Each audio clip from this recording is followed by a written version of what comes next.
bless the great state of Texas.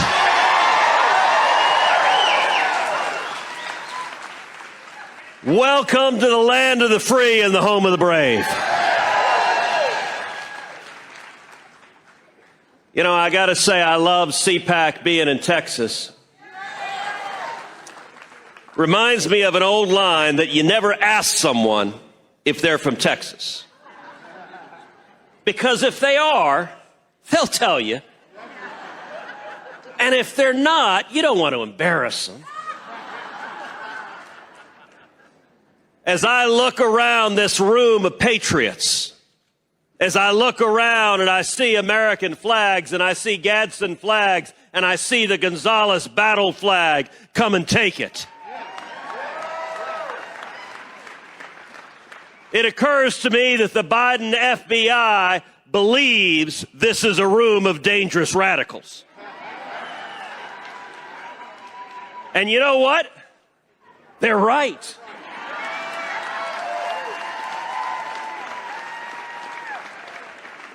There is nothing more dangerous to a bunch of power-hungry, abusive, totalitarian nimwits than a free and empowered and energized American people taking our country back.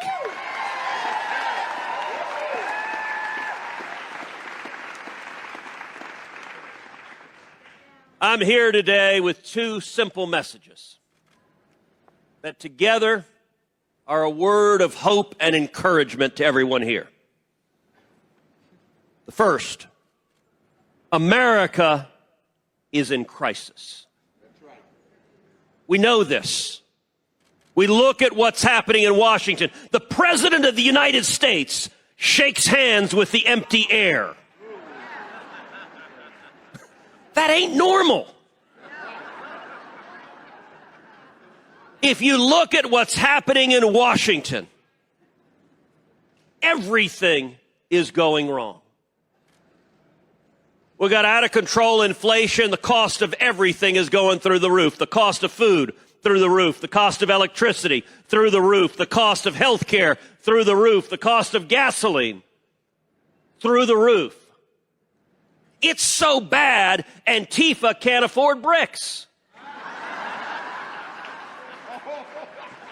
It is so bad, Eric Swalwell can't afford Chinese dinners.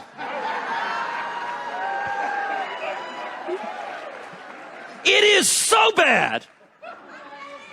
It is so bad that AOC can't afford fake handcuffs.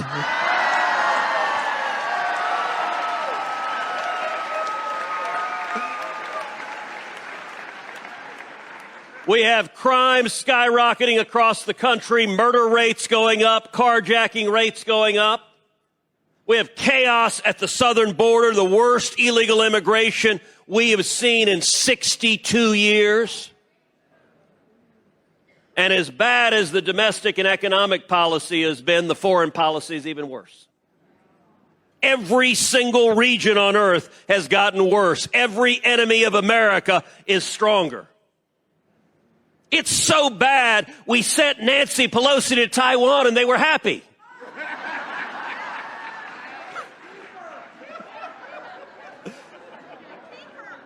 By the way, in a truly surreal moment, a Chinese state-owned newspaper said that when Pelosi came, the Chinese should shoot her plane down. The White House press secretary was asked, what does the White House think about this? And I kid you not, their answer was, we have no position on that.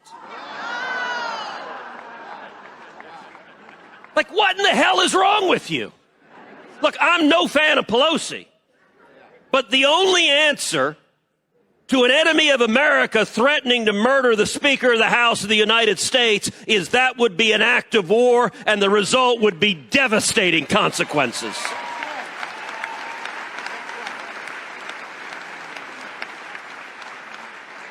And the weakness and appeasement that comes from these cheese-eating surrender monkeys is making America and the entire world far less safe. Now, some of y'all might be thinking, you know, Ted, you said you were going to encourage us. You really suck at this. But I told you I had 2 points. Here's the second one. Revival is coming.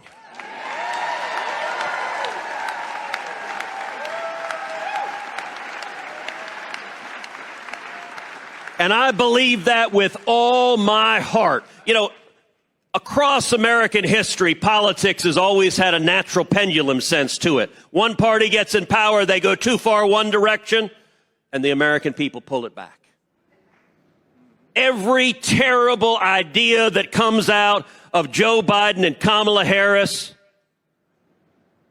part of me grieves, but part of me celebrates.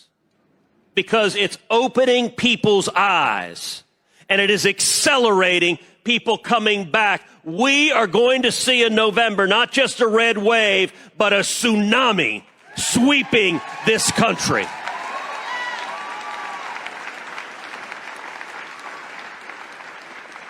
People understand this is idiocy.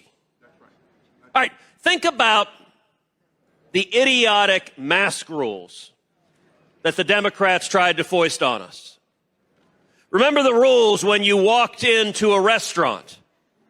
If you walk into a restaurant, you must wear a mask until you sit down. And then when you sit down, you can take your mask off. And remember, this is because of science. And actually, I got a theory. The COVID virus reacts to altitude. So at 6 feet, it is utterly deadly. At 3 feet, it is completely harmless, and it is a tonic for the bones.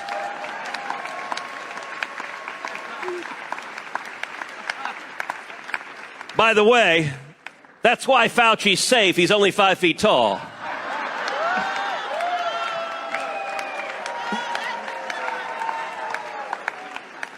But people see this. People understand this, and they understand it doesn't make sense. You know, as I look out here, one of the things I love to see is all the young people here at CPAC.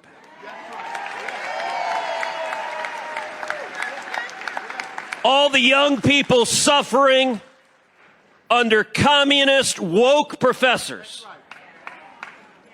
I talked recently with a college kid at one of these schools who said at each class, before any student speaks, they're required to introduce themselves, say their name, and say, "My pronouns are."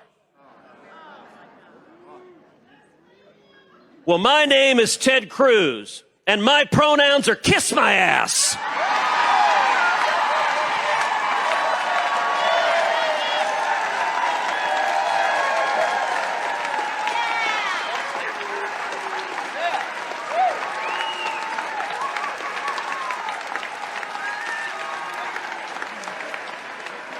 And what I got to tell you is, look, people know this. College kids know this. They may be afraid to say it. But if you see someone with a beard and chest hair and a voice like Barry White, that's a dude. Like, we know that. Leah Thomas, I'm sorry. Leah Thomas looks like Michael Phelps.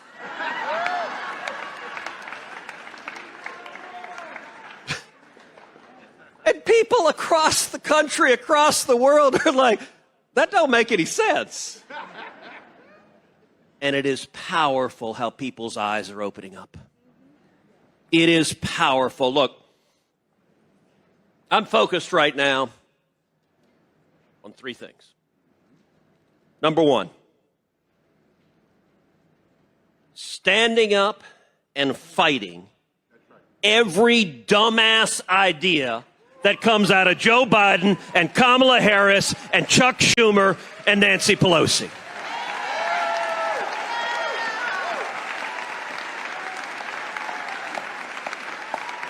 In the Senate every day, I represent 30 million Texans, and my job, it's like the old Roman Coliseum, where you slam on a breastplate and you grab a battle axe and you go fight the barbarians. And as they say in the military world, it is a target-rich environment. Number two, I am spending almost every waking moment crisscrossing this country campaigning for candidates for the Senate, candidates for the House, because we're going to retake our country.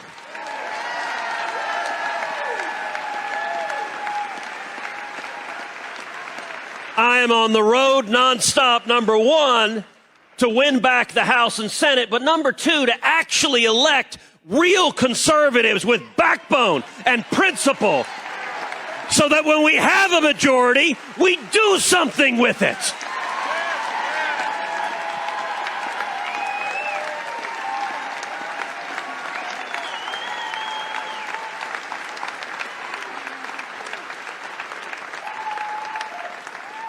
And I'm going to make a prediction right now, which is come November, South Texas is turning red.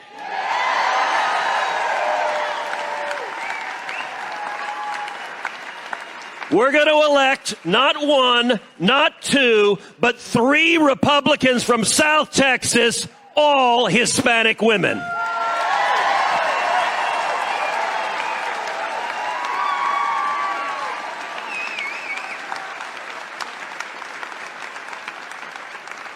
And I can't wait to see Adam Schiff. By the way, that's a sentence that's never before been uttered in the English language. I can't wait to see Adam Schiff.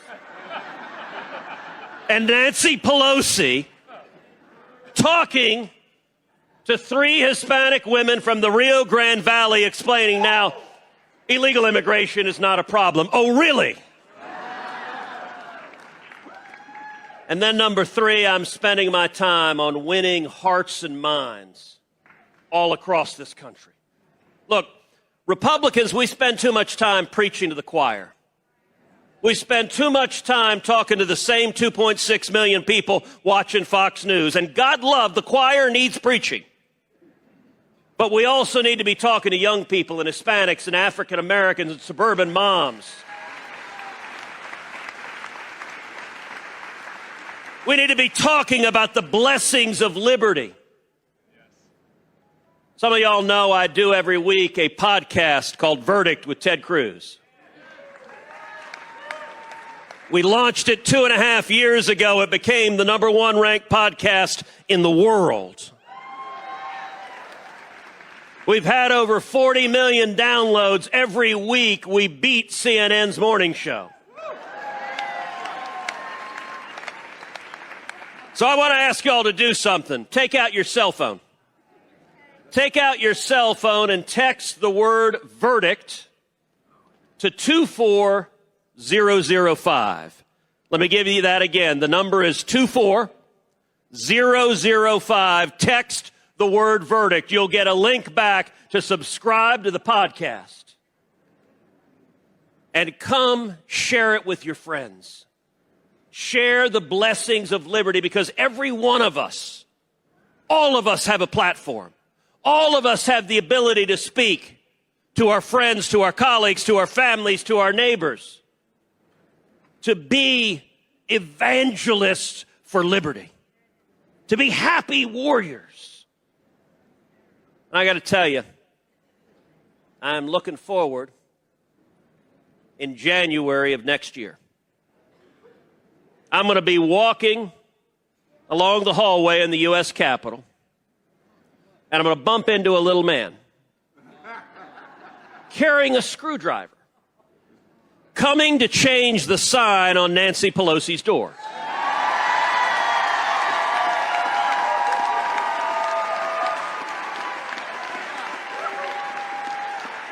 And Nancy is going to get on her broom. All right. That's not right. That's not fair. Nancy is going to get on her private jet, the USS Broom. She's going to fly back to San Francisco. And actually, for her sake, I really hope her husband doesn't pick her up from the airport.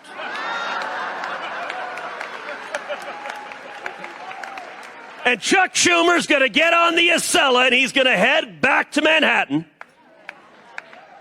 And then we're going to tell Joe Biden it's 2025. And he'll just wander back to Delaware.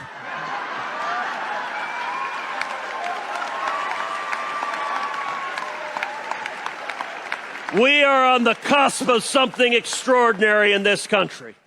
Millions of Americans are waking up, and each of you are the vanguard. You are the dangerous radicals, like the men who signed the Declaration of Independence, like the framers, like those who died at the Alamo. You are the courageous heroes fighting for liberty in our country, and I'm here to tell you, together, we are going to restore that shining city on a hill that is the United States of America. Thank you, and God bless you.